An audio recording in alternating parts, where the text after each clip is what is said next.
Good afternoon, everyone. For those of you who do not know me, I'm Mayorkas. I'm the Chief of the United States Border Patrol. I'd like to welcome everybody to Rio Grande Valley and our CBP Air Marine Hangar.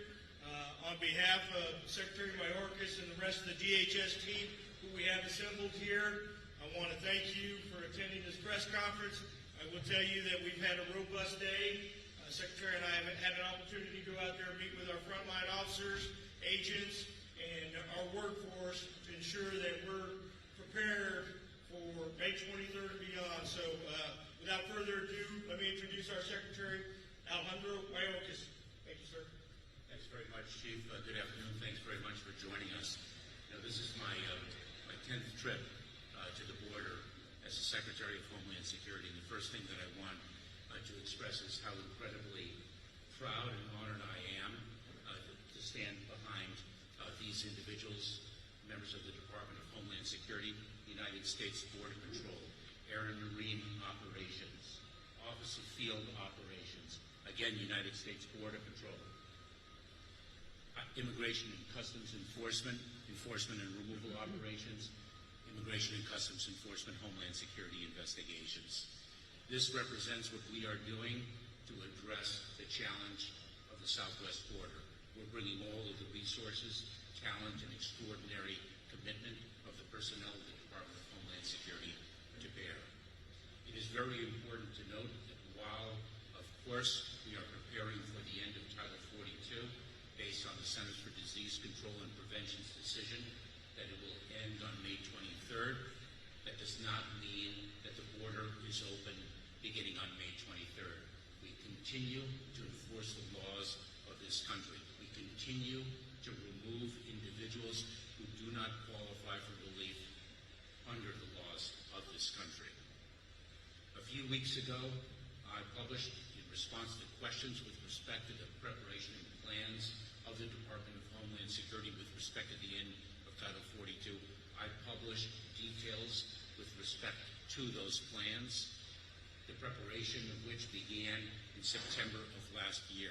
We knew very well that the CDC's Title 42 authority would not be around forever, and it is our obligation, as well as the way we conduct ourselves, to be prepared for changes in the landscape, and that is indeed what we did beginning in September of 2021. And I outlined in a 20-page memorandum the 6 lines of effort, the 6 pillars of activity that undergird our plans once Title 42 goes away.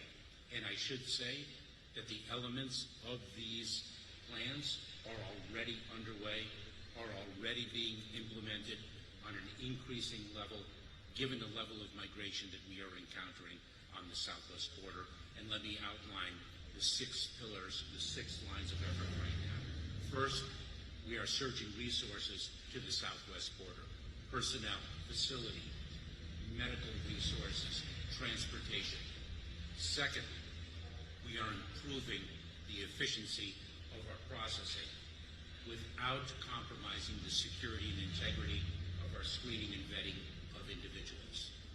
Deciding and assessing how we can deliver greater efficiencies in the processing of our forms, the completion of forms that input information with respect to the backgrounds of the individuals whom we are encountering in the border. Third, we are elevating the enforcement consequences that we are bringing to bear to those individuals who do not qualify for relief. We are expanding the use of expedited removal, for example. We previously issued a regulation that empowers asylum officers in one of the agencies of the Department of Homeland Security, U.S. Citizenship and Immigration Services, to make the ultimate adjudication decision, the ultimate judgment of whether an individual qualifies for asylum relief or not. Right now, until that regulation takes effect at the end of this month, right now, immigration judges who are suffering a $1.6 or $1.7 million 1.6 or 1.7 million case workload and overwhelmed docket. Right now they have exclusive jurisdiction. We are giving the asylum officers that jurisdiction. That is going to take what is now on average of a 6 to 8 year plus process between the time of encounter and the time of ultimate asylum adjudication to under a year. Those are two examples of the consequence regime that we will bring to bear, not to mention, of course, criminal prosecutions of individuals when the facts so warrant. 4, we are working on bolstering the capacity of non-governmental organizations and local jurisdictions to address the different challenges that increased migration bears upon them. They have been instrumental in our ability to address the challenges thus far. We recognize that with the end of Title 42, there very well may be an increased surge in migration, and we have to equip them with the resources and capabilities to address that increase as well. 5, we are disrupting and attacking the smuggling organizations and the transnational criminal organizations in an unprecedented way, at an unprecedented level, not just with the tremendous resources of the U.S. Department of Homeland Security, whether it's Homeland Security investigations, Operation Sentinel, whether it's Blue Indigo, or so many of the different law enforcement efforts that we have, but also in close partnership with the Department of Justice and the other law enforcement agencies and departments across the federal enterprise, and with our partners to the south. And 6, we are addressing the challenge of irregular migration, not by ourselves, but with our partner countries. In the last several weeks, I have been to Costa Rica, and I have been to Panama, and I have spoken regularly with my counterpart in Mexico about what is a regional challenge. The increase in migration that the United States is experiencing is not exclusive to the United States. There are more than 1.8 million Venezuelans in Colombia right now. The population of Costa Rica is approximately 2% Nicaraguan, based on the movement of people from their countries of origin by reason of so many different factors: economic despair, violence, distress caused by natural disasters, all made more acute, all aggravated, of course, by the impact of the COVID-19 pandemic. We have a multi-pronged approach to what is a very dynamic situation. We are addressing it across the Department of Homeland Security, across the federal government, with our state and local partners, and with our partners and allies south of our border. And with that, I look forward to your questions.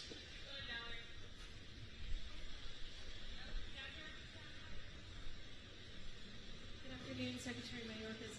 You have talked in the past about replacing Title 42 with Title 8. Could you explain to the public specifically how that would work, and what would be long-term ramifications, such as if someone tried to re-enter and they were dismissed on Title 8? So I'm not sure everybody heard the question that we are, with the end of Title 42, we will be expanding our use of Title 8. What does that mean? And I want to explain, and I'll try to be brief in this. But Title 42 is a public health authority that the Centers for Disease Control and Prevention holds. And what that calls for is that because of the public health imperative in light of the COVID-19 pandemic, we do not process for removal individuals, but rather have the authority under the CDC's guise to expel them. So they do not have a removal, an immigration enforcement removal on their record. They are merely processed and turned around and repatriated to the country of origin. What we are doing, we are now using Title 8 in a number of different contexts, but what we will be doing is expanding that use. If Title 42, or when Title 42 is no longer something that we are able to use under the CDC's direction, then we will only use that Immigration Enforcement Authority. Everyone should understand that when we release individuals who are not detained in our immigration custodial system, they are not merely released into the United States, but rather they are placed in immigration enforcement proceedings. And that is where they make their claims for relief under the laws of this country, make a claim for asylum. If they qualify, then they've established a basis to remain. If they don't, they are removed, and they have an enforcement record on the books.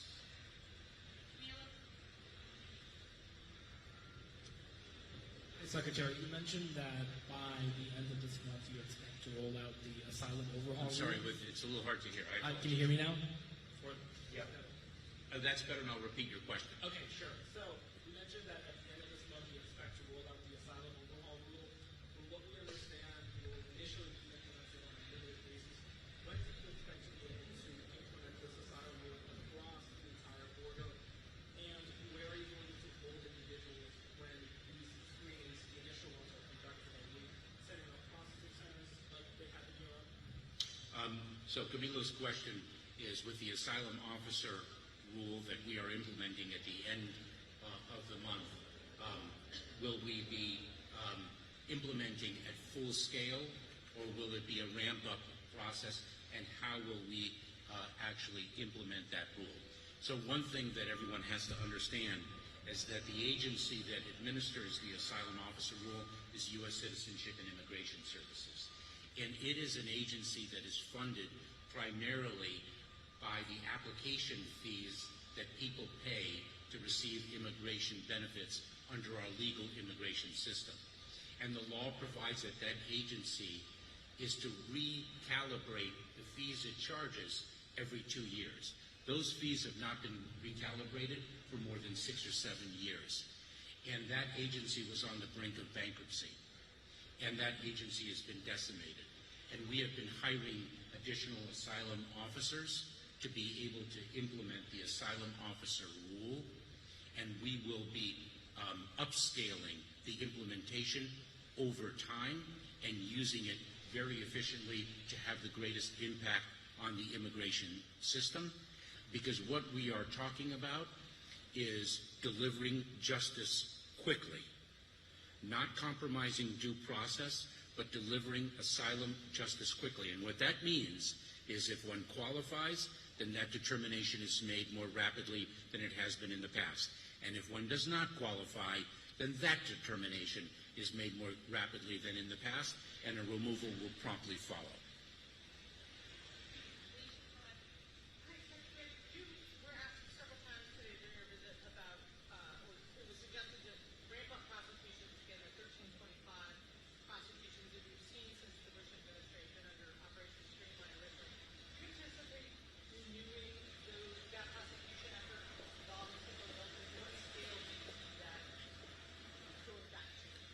So, Alicia, we do intend to bring criminal prosecutions when the facts so warrant. And we will be increasing the number of criminal prosecutions to meet the challenge, because the fact of the matter is there are more cases that warrant criminal prosecution than those cases that are being brought.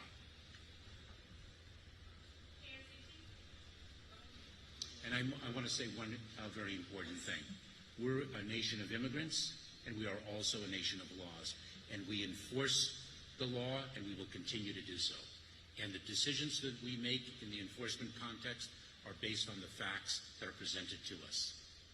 Secretary, a two-part question. One, how many migrants are we prepared to process every day should Title 42 lapse? And what is DHS going to do if that federal judge in Louisiana decides that Title 42 should remain in place? So I'm going to take those in reverse chronology. The If the district court makes a decision, the Department of Justice, as the legal representative of the executive branch, will assess what the next step should be based upon the judge's decision and the reason underlying underlying it. I'm sorry? So you're following whatever the judge is going to decide in this case? Well, it is our responsibility to abide by a court order, and the options that will be available to us will be determined by the Department of Justice, the legal representative. That is a legal analysis.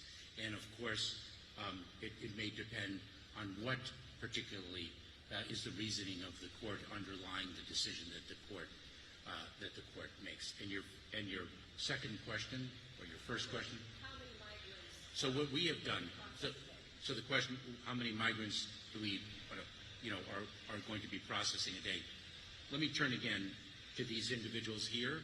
I cannot overstate the talent, the commitment, and the dedication that these individuals and all of the men and women of the Department of Homeland Security whom they represent, what they embody.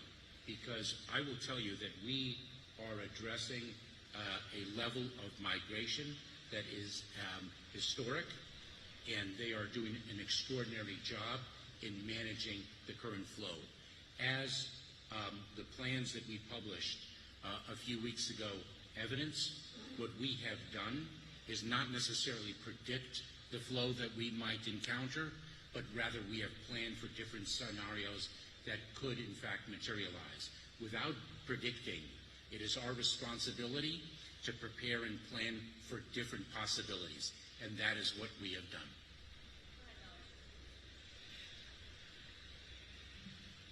Thank you. Just two questions, if you don't mind expanding on what ways the NGOs will be receiving assistance. I believe that was one of the pillars, I think, number 5.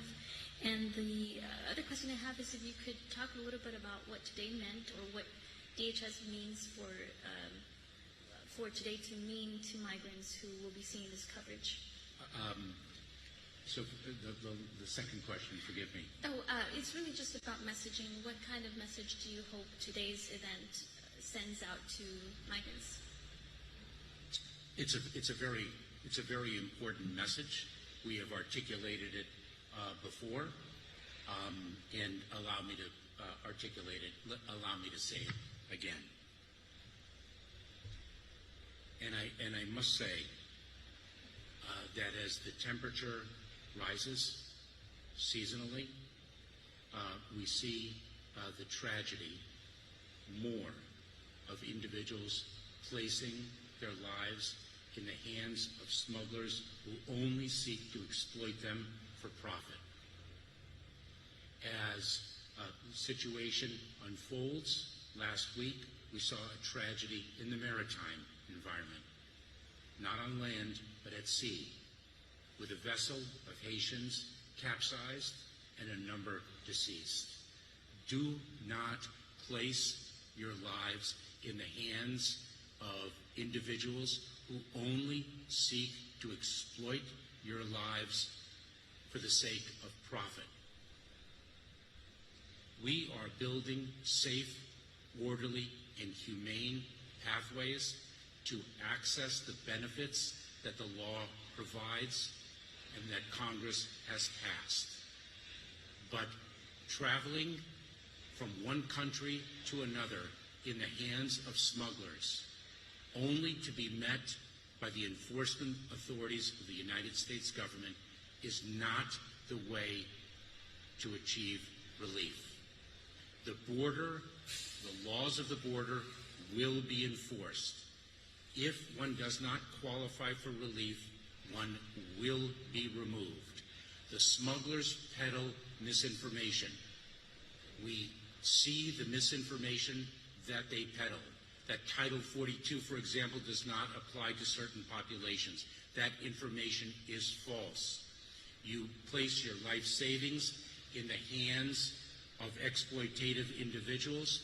You put your lives at risk based on the misinformation that they peddle to you, only for you to be expelled or only for you to be removed under the laws. If you have a claim for relief, of course, the laws provide that relief will prevail. But so many do not qualify, and so many are harmed en route.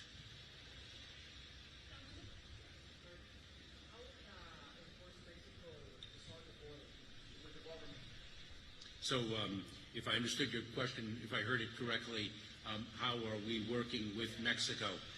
In very, very close partnership.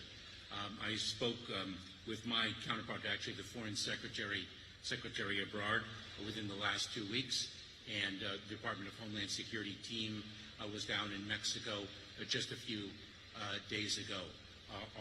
Our relationship is very close. The cooperation from a law enforcement perspective is seamless. We have mirrored patrols. We are sharing information.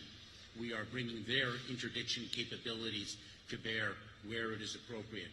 They are surging their resources based on our shared understanding of the movement of people and the conduct of the cartels. We have brought prosecutions. We have achieved extradition of criminal leaders. We are working hand in glove with our partners to the south, and we're extraordinarily grateful for their partnership. And I should say that not only are we working very closely with them in the enforcement arena, but we are also collaborating with them at an unprecedented level to achieve the promise of economic prosperity and economic development between our largest trading partner and the United States. The President's infrastructure bill calls for an unprecedented investment in funds to modernize, for example, our ports of entry. These are remarkable opportunities for these two countries to really use the ports as an engine of prosperity for this community and for others similarly situated.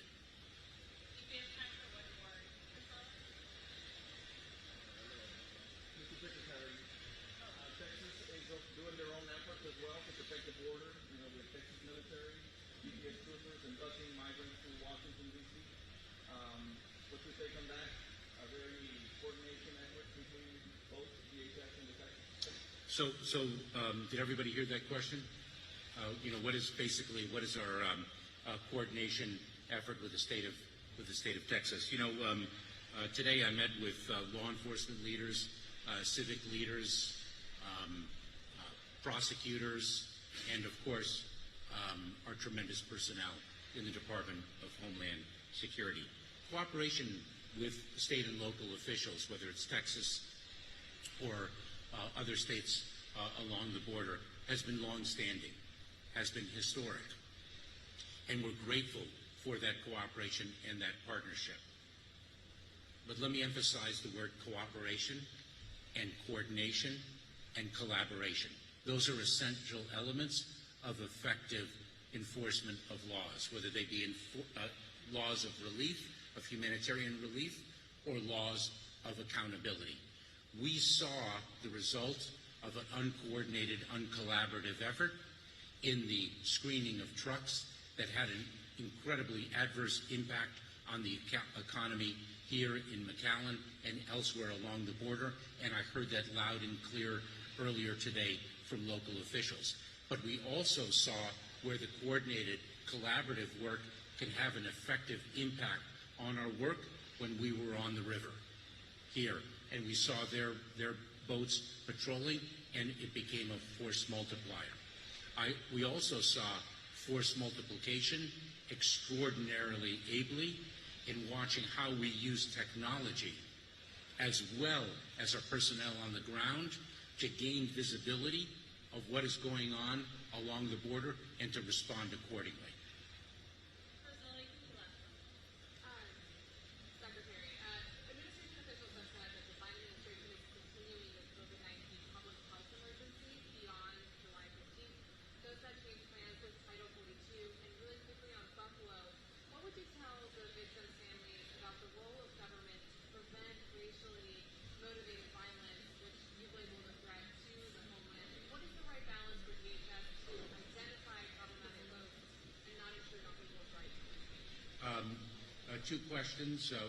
One with respect to COVID-19 and how long it will be in effect, and we are required to defer to the Centers for Disease Control and Prevention. They have made a decision that Title 42's effectiveness will end as of May 23rd, and we will act accordingly. With respect to the tragic events in Buffalo this past Saturday, and I've articulated to local leaders, I've expressed to local leaders in Buffalo that day and since, and I've expressed to national leaders our profound sorrow and the fact that our hearts break with the families and loved ones of the victims of that tragic hate crime that cost 10 lives and victimized others. And I think it's very important, Priscilla, that I communicate very quickly that in the world of targeted violence, when one community is targeted, we're all targeted. That is the fundamental value and principle of this country. Domestic violent extremism is one of the greatest terrorism-related threats that we face in the homeland. And we play a very important role. We understand, of course, the fundamental First Amendment right of free speech, and that individuals can espouse an ideology no matter how hateful it might be. But we in the Department of Homeland Security become involved when those expressions of hate, when false narratives or conspiracy theories propagated on social media or other online platforms, when they have a connectivity to violence, when they threaten the security of the homeland, that is when we get involved. And we have a number of measures already well underway, and we're building on them. First, we share information with state and local, tribal and territorial partners so they understand the threat landscape and can be prepared to prevent a threat from materializing and actually becoming another tragic event. We also have grant funds that we distribute to different jurisdictions. Those are two very important ways. Throughout the government, I'm speaking of two efforts that the Department of Homeland Security has underway.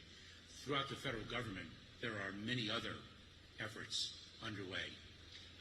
The Department of Education has digital literacy programs to make sure that our youth are not vulnerable to calls of violence, that understand how to identify